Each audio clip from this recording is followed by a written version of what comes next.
before we get to our next presentation, I'm going to show you a brief video. When we were at Bethpage last year, we were talking about the New York State Environmental and Economic Impact Study and all the work that was going into that, and the Empire State Golf Alliance that had been created to work through and come out with the result that we had at the Ryder Cup display event during that event in September.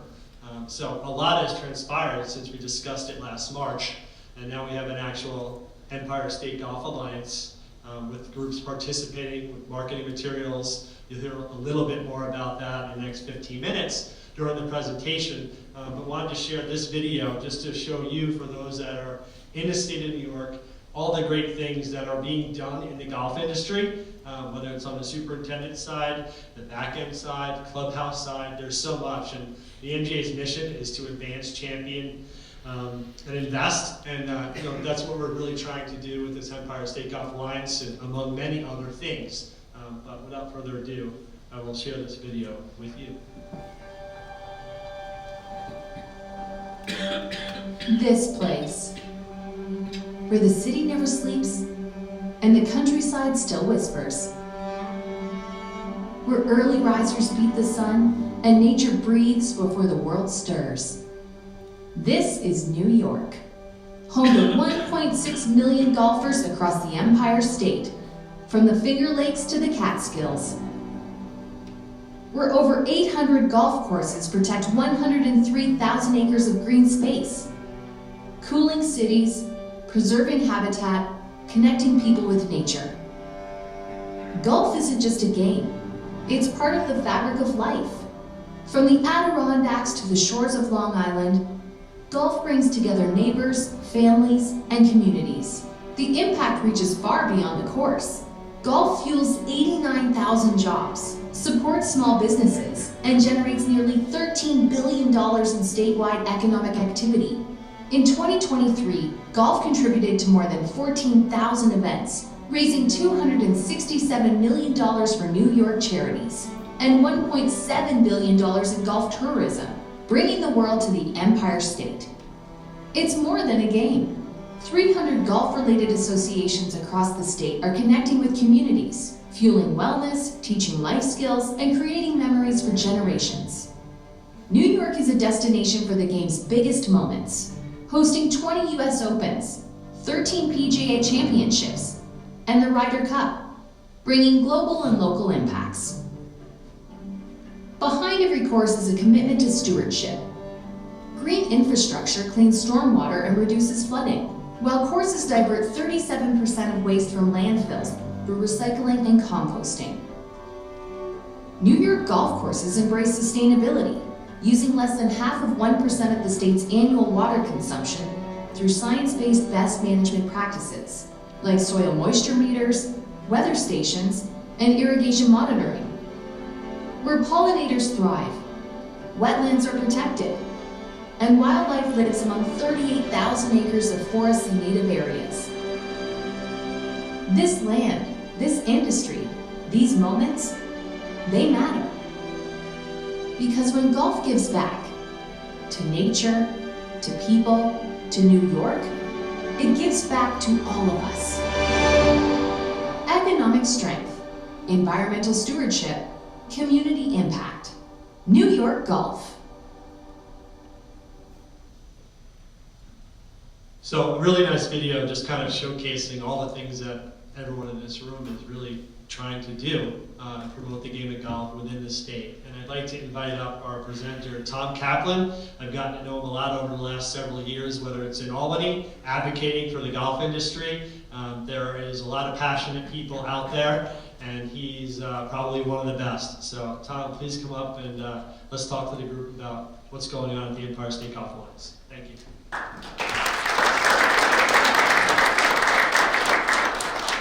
Yeah, like John, I'm not very good at microphones. I'm a football player myself, and so I'm used to shouting and giving direction. First of all, I wanted to thank Sleepy Hollow. For their environmental stewardship and for what they've done. I think that, as you will see, especially around the tri-state area, golf courses continue to be targeted, as a luxury and a leisure activity that very few can afford, which is deceiving when you look at the stats and we go through through some of the slides on this report. I wanted to thank Jeff Wentworth for having us here today and hosting this event, and also the MGA, you know, along with various other associations. The MGA probably being one of the greatest golf associations in the country, you know, took it upon themselves to, you know, endorse and embrace the economic and environmental impact report, along with, you know, this alliance that, you know, has come together for marketing initiatives, but has really had some power in terms of the sustainability of what it can become. We just had a turf grass advocacy day, as you can see here. I mean, I'll get into myself real quick. It's my first year as the as the golf course and ground superintendent at Huntington Country Club after spending 17 years at North Hempstead Country Club. And, you know, during my time going to Cornell and understanding science, you know, I became, you know, kind of, obviously all of us superintendents, you know, we like to go into the boardrooms and convince boards, you know, to spend more money. And we have to also, you know, use what we've learned and what we know in convincing. And, you know, it was during this process, you know, after a few years at North Hempstead, that I started to see on Long Island, for anybody on Long Island, and really anybody in the tri-state area, whether you're dealing with local municipalities, communities, or at the state level, you know, there's a lot of mischaracterizations that take place when it comes to golf. And some of this started to bother me early on, once I was about 6 years established, and it started with nitrogen use on the island. You know, next to Cape Cod, Long Island's probably the most regulated parcel of land in the country, given its proximity to water. And that's what, you know, New York is all about, you know, is clean air, clean energy, clean water. You know, and I think we can all relate and support that because we all have kids, you know, and if we don't, we live in this environment, so we all want the same thing. But what we needed to do was we needed to come together. As we went to Albany, we needed to take the feel good and provide data and provide stats and numbers, and then talk environmentally. You know, things that Matt Cepolo talked about. I remember being back on the Tri-State Research Foundation board. Matt was one of the first ones that was working with bees, wildflowers, you know, native areas. You know, it was a novel concept back then, you know. And now, you know, just like the electrification of the Husqvarna mowers, those things, not only do they have a benefit for the golfer, they also, too, at the same time, have a benefit environmentally. Because when you start to talk about things like carbon footprinting and emissions from gas versus electric, those things are extremely important. And so, yes, there's a huge savings when it comes to the $150,000 machine versus the 5 machines that can go out. You know, them being quiet.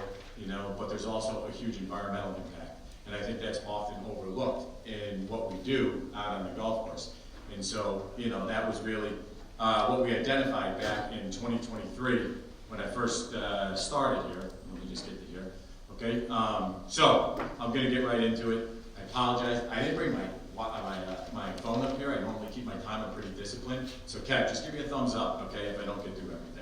The agenda for today is I want to go over, just give a brief Alliance overview, you know, talk about what the vision was behind the Economic Environmental Impact Study, go over some flashpoints that perpetuated this, and, you know, then we'll get into what your facility can do and what we can do a better job of, you know, as superintendents, as golf clubs themselves.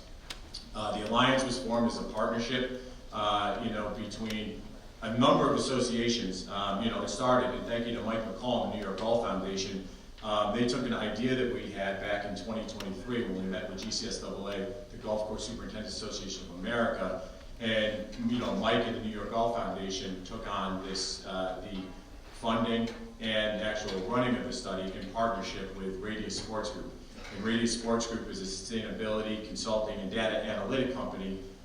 Gina Rizzi, who's the president of the company, she comes from other sector of, you know, the industry, from the automotive industry.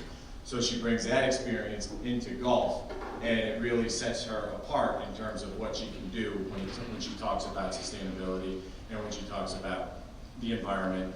And so it's been a great partnership that we've had with Radius. They developed the Economic and Environmental Impact Report, of which is online. There's copies available for everybody. There's an executive summary, full books, and so it's been a great thing. What came of that was the need to market it, and then the need to market it is kind of evolved into the actual formation of an alliance. When, you know, right now working towards partnering with somebody who will help us through a couple big events that we have coming up to eventually have representation in New York.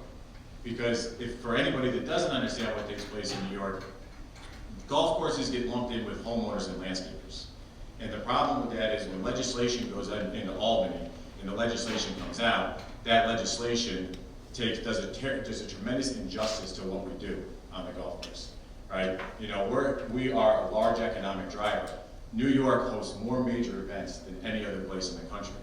And so the legislation that comes out, it comes mostly from this area, the Bronx, Westchester, Long Island, and it comes from legislators that have absolutely no idea that we have golf, you know? A senator that puts a bill out that says he wants to ban all chemicals on public property doesn't realize that Bethpage State Park is a public state golf course, right? And so we go to Albany and we inform them and they say, oh my gosh, we're so sorry, but then you have major drivers like the NRDC and some of these other environmental groups that fight against us.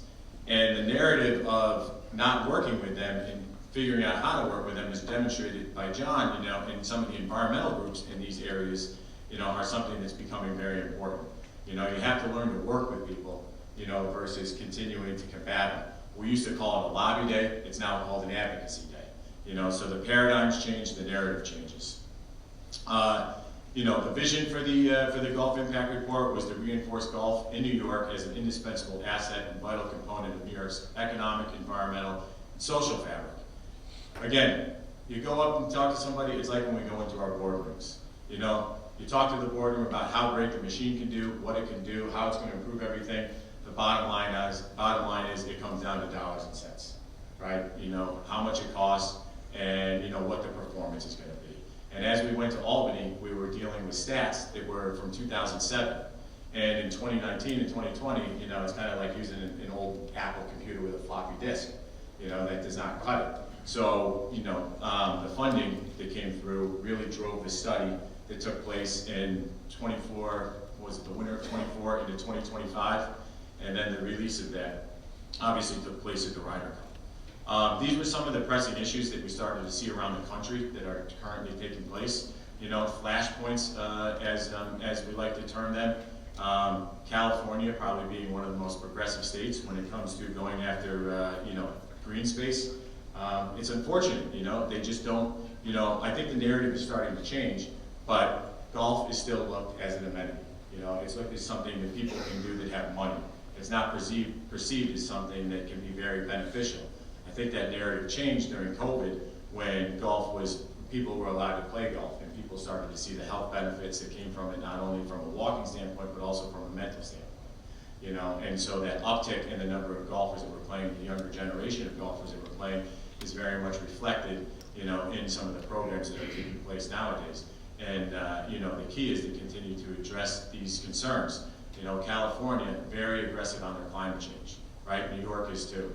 New York right now, under the Community Climate Leadership Protection Act, has an aggressive policy in place to reduce carbon emissions by almost 80% by the year 2050. Problem is, they don't have you know, it's like anything else. An idea sounds great on paper, it's how you go about and how you institute the idea.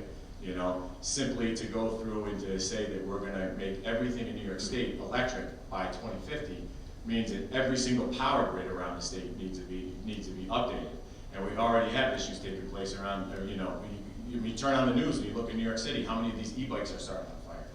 How many of the apartment complexes are burning down as a result? You know, and this is the type of legislation that we have to, you know, work with and kind of temper. It's not going away.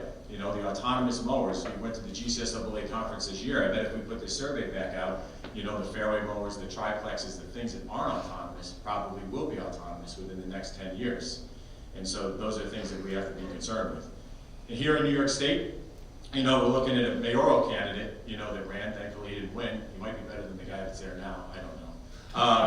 But, you know, we're looking right now, you know, at these candidates that are running, you know, your AOCs, right? I mean, unfortunately, they don't understand, you know, sports in general. And they don't understand, you know, the need for things, you know, like golf and for what it does in the communities. And you had, you know, a mayoral candidate, you know, that ran, they wanted to take away, I think, 4 of the 7 or 8 golf courses in New York City. And, you know, of course, when he came out with that, there was public uproar. You know, and you saw news stations that would go around and interview people that talked about how important those golf courses were to their community. You know, they're an asset. You know, it's something that's important. And, again, some of what else we deal with also too are, the pesticide bans, and that's been quiet. In the last few years, really what precipitated the need to break away golf was when some of the bills that we got lumped into with homeowners and landscapers started to affect golf, right? That creates that very much mischaracterizes what we do and what we're about. We're built for sport, we're built for competition, we're built as a revenue driver for New York State, It's not just for aesthetic purposes, and it certainly isn't, as some of these things, it's a luxury. As you'll see as I'll show in the stats, golf is a very affordable thing. And unfortunately, what they're trying to do is make it very unaffordable for us to be able to play. So, these are things to be concerned with. The New York golf is a reflection of the Empire State's character, strength, innovation, community, connection to the land. No better embraced than what was talked about at Sleepy Hollow this morning, and the work that Matt Cepolo has done in combination with John Haywood. It's really about bringing in some of the outsiders. Doing some out-of-the-box thinking. Instead of just sealing the golf course off to the community and not telling a story and making the community feel like they're involved.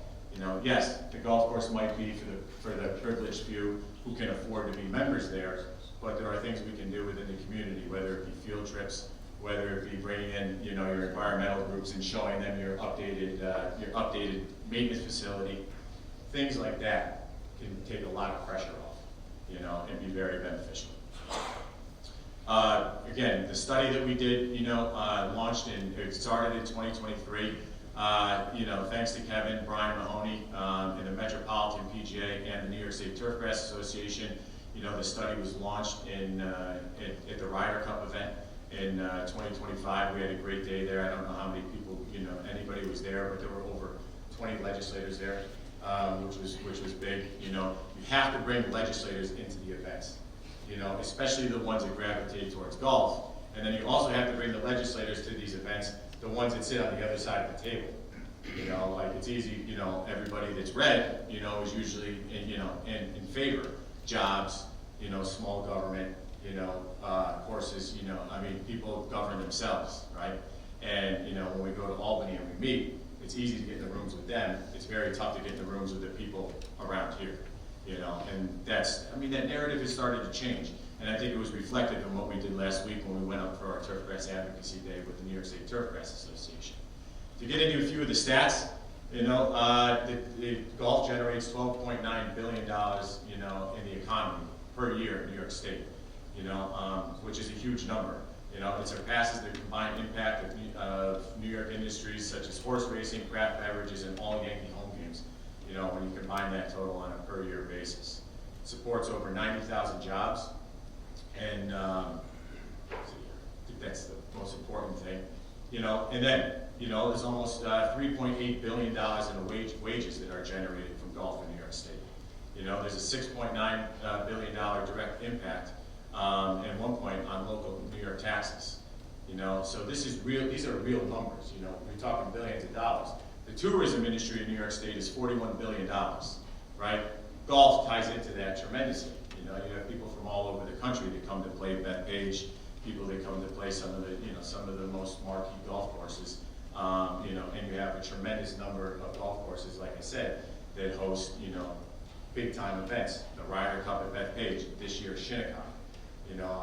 Those are the assets that we're protecting, not only our own golf courses, but the golf courses that serve as the example that drive the major events throughout the state. You can see here, this is a breakdown of golf's total impact in millions of dollars and how it breaks down per category. I'm not going to get too into it, but you can go on the website that was developed, and you can look at the actual numbers and the actual millions of dollars that are generated. These are the things that the legislators need to see. These are the things that protect golf in New York State. These are the things that you need to go to, when they come out with these rules and they come out with these laws against gas emissions, and they start talking about carbon sequestration, right? And they start talking about water initiatives, things that are going to make our jobs tougher. It makes our jobs tougher because it drives the cost of golf up, and that's really, and so this, demonstrates, the total impact really broken down specifically. The paradigm shift that's taken place, you know, it was, as was demonstrated by, you know, I mean, what I'm kind of blown away with what Sleepy Hollow's done. You know, it's a great thing. You know, it has to be from an amenity to made from an amenity to an asset. You know, golf not only in the golf courses and the communities we're in. You know, it's not only something that's there as an amenity for the members that can afford to be there, or for the public that come to play there, but as we've seen, you know, a lot of the golf courses around the state, within the tri-state area, you know, they're identified within the community that they're in. You know, if you come into a golf club that's been there 100 years, and that golf club is going to be sold, you know, how many clubs have been sold, and they say they're going to become commercial real estate or housing developments, and they still sit as empty parcels of land. You know, these are the assets that need to be protected. You know, these are the things that need to be demonstrated. Not only the economics that are driven, but the environmental things that take place. You know, part of the study looked at the green infrastructure, right? There's 103,000 acres, okay, of golf course in the state. You know, 37% of that 103,000 acres is water, wetlands, trees, forests, and native grasses, right? Those are areas that serve for the things that, you know, that were spoken about. You know, they serve for wildlife. They serve, you know, they serve as areas for, you know, ponds, you know, fish. I mean, things that just get lost, you know. Habitat preservation is huge, you know, being able to, yes, you know, you have your golf course, your maintained area, but then, you know, what we started to see the trend in is these areas that were once maintained or were once short grass now becoming native areas with things like bird boxes, you know, beehives, you know, environmental areas where you can put flowers out there, you know. You're really not taking away from the condition of the golf course, but you're really trying to make it more environmentally friendly, and you're trying to create that balance, you know, that makes it, you know, become, you know, more friendly from an environmental standpoint. You know, I won't get into the Audubon certification, you know, but I wanted to highlight one thing, you know, that you can do, you know, and this is a small number in the study, and I think it could be larger. You know, you can't be afraid to invite some of the public in, you know, to look at your facility.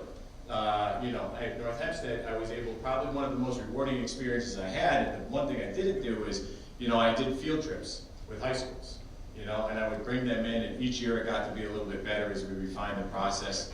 And it was just a very organic, you know, teaching them the machines, getting them on greens, showing them soil plugs, you know, getting some buy-in from the schools. And there was very rewarding emails that came from districts from that, you know, and it does not take much, you know, and it also serves as a driver for future employees.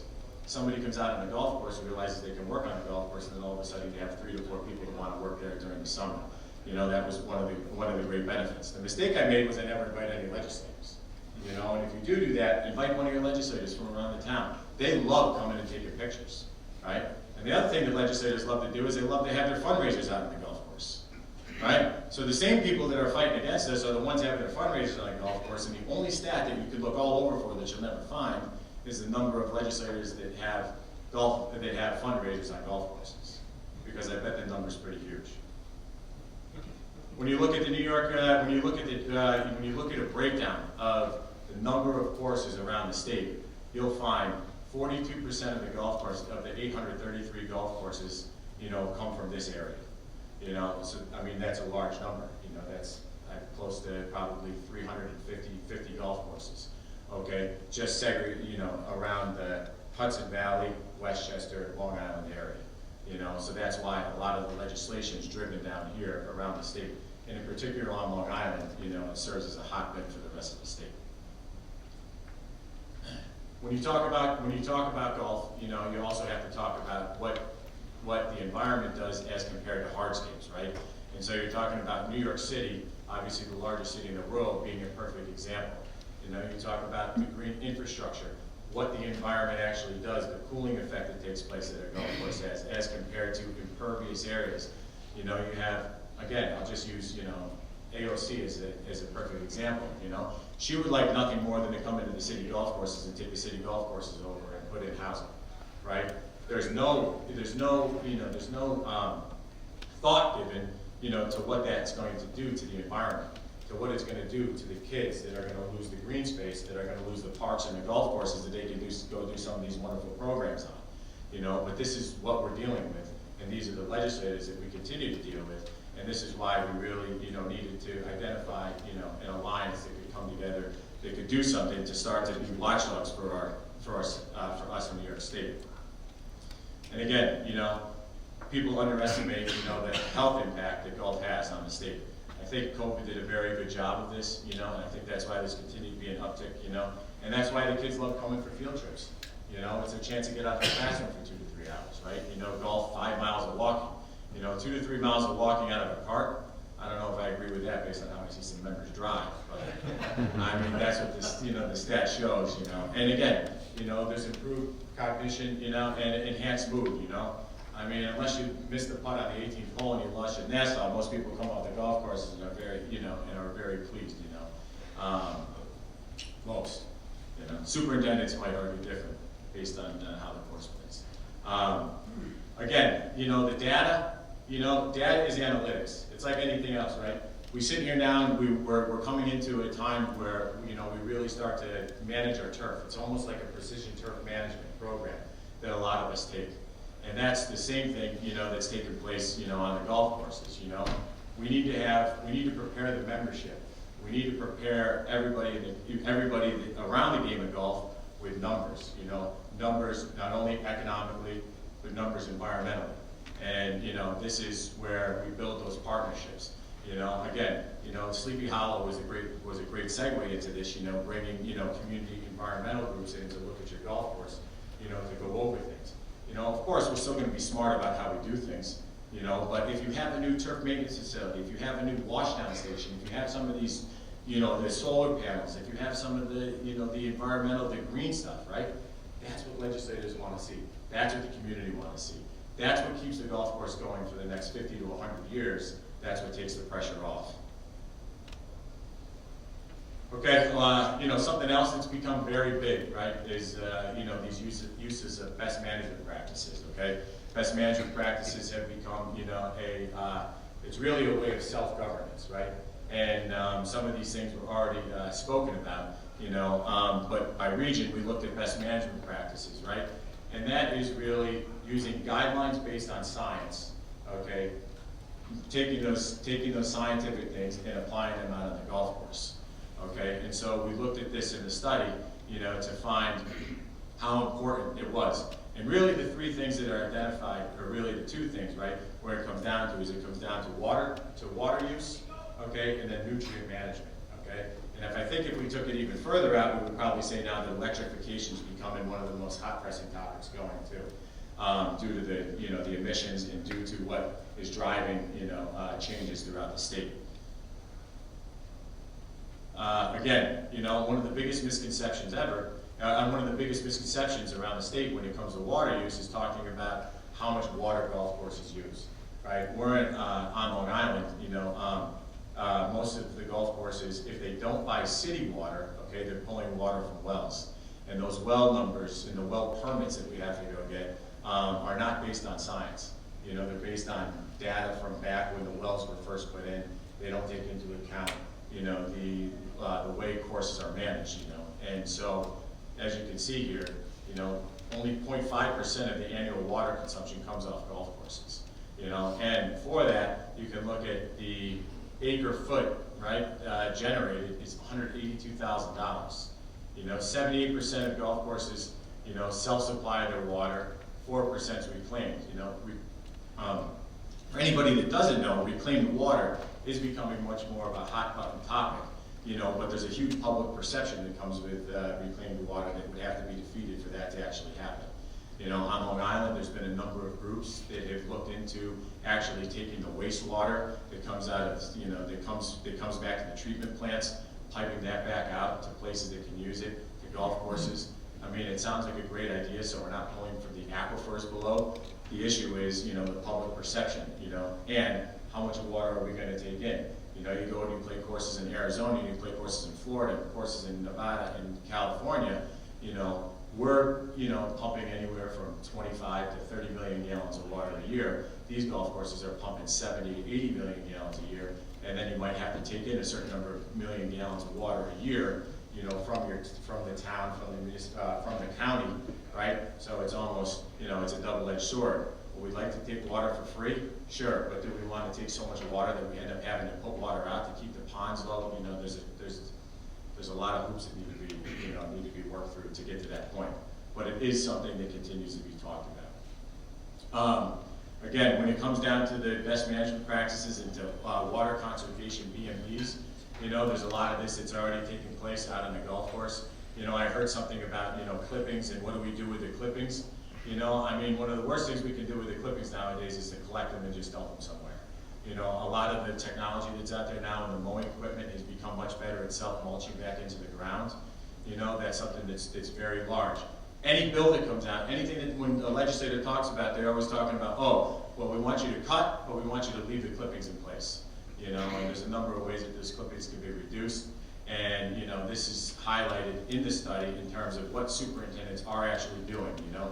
Wetting agent application is huge, right? You know, I don't know how many, I don't want to get too technical, you know, but wetting agents, you know, you put them down with the water and it reduces the hydrophobicity of the soil, which allows you to use your water more efficiently. You know, soil moisture meters are huge. You know, we just listened to a panel up here talk about increasing technology, and I was showing my green chairman, Dave Basha, and thank you for coming, Dave, that meant a lot. I was just showing him before, you know, that you can have sensors in the ground now that actually show you your moisture and work on the 4G data the same way that the satellites do, you know, with the robotic mowers. You know, I've been using this technology for 15 years, and I can tell you, one of the greatest things that it does is when you get the 3 to 4 inch heavy rainfall, you can literally log into these soil moisture meters, find them in your fairways, and you can tell your golf pro at 3:30 in the morning you're probably not getting carts out that day, you know, which is one of the benefits. Irrigation, ET, you know, irrigation system will become much more advanced. All these things, you know, here in the report, you know, show. And so what we've actually started to do with the report, and we've really done this on Long Island, is now we've taken it into more local BMPs with best management practices, right? We have an issue on Long Island right now where the DEC down there is really coming after us to reduce our amount of water that's being used. And you're dealing with people that don't play golf. Okay, we're dealing with a Suffolk County water, the DEC, the woman who runs this department. We have meetings with her. Her solution is cut your number of acres that you water, right, to meet your permit. You know, that doesn't work. You know, so we're working now to develop a water management plan, which is an offshoot to the second one, okay, which will go out and progressively advocate for the water that golf courses actually need, you know, because there is such a strain on the wells, on the aquifer, you know, and for anybody that doesn't know aquifer, you can look it up, but, you know, it's water that pulls from directly under the ground. And, you know, a lot of this is going to be driven by survey that takes place, outreach, working with Radius, working with PW Grosser and an engineering company, and working with Cornell University, you know, to demonstrate what needs to be done. And there's great data, there's great analytics, and there's great computer modeling now that's taking place, which hopefully will really drive this point home, you know. And you have to remember, you know, this matters because golf is often excluded from these major work groups. You know, we look at agriculture. I think New York State's one of the largest agriculture producers in the country. And so anything that involves the environment always centers around feeding the population, which obviously is important. But what gets left out is golf courses, right? And so, for example, we're dealing with a lot. There's so many water issues that we're dealing with on Long Island that when they came out with, they wanted to amend the environmental. They wanted to amend the water laws on Long Island. They left golf courses out, you know? So thankfully I was able to go back to the person I worked with during the Long Island Nitrogen Action Plan right before she left the DEC to include us into these stakeholder meetings. Because what they'll do is the environmental conservation law will come in, they'll amend the law, and they'll handicap us. And you won't know it now, but 5 years from now, you know, when we're up here talking about reclaimed water or what we need to do, then you'll realize, you know, these are the conversations you need to be in. You need to be on a community level, you need to be on a regional level, and then you need to eventually work at them on a state level. You know, nutrients again, another big best management practices. You know, another best management practice. What we do now is not what we did in the past. You know, in the past we very much went by calendar models, and we would, you know, it got to be 65 degrees out, it would be time to fertilize. You know, after we aerify, we go out, we fertilize, we do it dormant feed before the winter, and everything would be good. You know, now it's become much more about soil testing. It's become much more about writing nutrient management plans. It's about being able to share those plans. I mean, those things are important. You know, it's data driven, it's soil sampling, it's things that, you know, are cost effective for the clubs, but beneficial for the golfers. You know, one of the biggest misconceptions I think that takes place in golf is that, you know, we want to have these green, lush, beautiful golf courses, right? And that it takes all this fertilizer, you know, to do that. And I think that's a terrible misconception, because if you think about the nature of fertilizer, if you fertilize your own lawn, it just creates a tremendous amount of growth. You know, I mean, we're growing to produce something, you know, for performance. You know, so we're managing between what the plant actually needs and what the golfer actually wants. And every club defines that for itself. Again, fertilizer logs are big, equipment calibration, soil sampling. This is the stuff the community needs to see. You know, when you bring them in, you know, get scientific with them. Show them what you're doing, you know, overwhelm them with the data. Overwhelm them with the technology. You know, I don't know how many homeowners, like, I'm impressed some of you guys have automowers at your houses. You know, I mean, this is the stuff that homeowners don't even think about. You know, soil sensors in the ground. You know, soil sampling your lawn. You know, I mean, they're important things. You know, it was touched on before. You know, the IPM, right? Integrated Pest Management. Okay, there's so many models that we use out there nowadays. You know, right now, for example, we're looking at going to Green Days to put down seed head applications for Poana. You know, and there's models based on Cornell, and then there's going to Green Day models that we can do out here with our own weather stations. You know, this is the science, this is the things that superintendents do, and these are the things and the stories we need to tell to really differentiate ourselves as we move on. Again, I talked about it before, decision support tools. You know, this is precision turf management, right? It's using the Growing to Green Day models. It's using, you know, a bunch of these different things now that are available. It's tracking the autonomous mowers, right? It's using that stuff and then quantifying that data so that when you go into a community meeting or when you go into meeting with local policymakers, you can show them the numbers, right? The picture creates a perfect, you know, image, but the numbers are what really drives, you know, the story. Let's see here. Okay, good. All right. Again, you know, it's amplifying the impact, you know, and you know, everybody's support here matters. Two things I wanted to highlight, you know, the Empire State Golf Alliance. First of all, I wanted to say the Empire State Golf Alliance composes about 18 associations around the state that have made economic contributions, okay, into the marketing and into the development of a 501c6.